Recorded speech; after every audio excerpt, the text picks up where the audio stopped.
અમારું સપનું છે કે એક દિવસ હું ઇન્ડિયન ક્રિકેટ ટીમ માટે રમીશ અને આ man of the series award જીતીશ. એ દિવસે જ્યારે અંડર 14નું સિલેક્શન હતું એ દિવસે ભગવાને મારા મમ્મી પપ્પાને સિલેક્ટ કરી લીધા, અમને ઉપર બોલાવી લીધા. પણ પવનભાઈની જેમ હું તકદીર પર બિલીવ નથી રાખતો. મને ખબર છે કે લાઈફ મેં દેર આર નો શોર્ટકટ્સ. એટલે બહુ મહેનત કરીશ અને અંડર 19ની ટીમમાં સિલેક્ટ થઈને રહીશ. સપના જોઉં છું પણ પ્રેક્ટિકલ બી એટલો જ છું.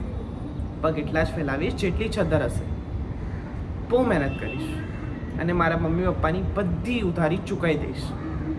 અને આ બ્રાન્ડેડ શૂઝ, કપડાં એ બધું નથી જોતું, પણ મારા મમ્મી પપ્પાનો ખોયેલો આત્મસન્માન એ જરૂર વાપસ જોતો છે. આ ઘર માટે અને એ લોકો કાંઈ બી કરી શકું છું, કાંઈ બી.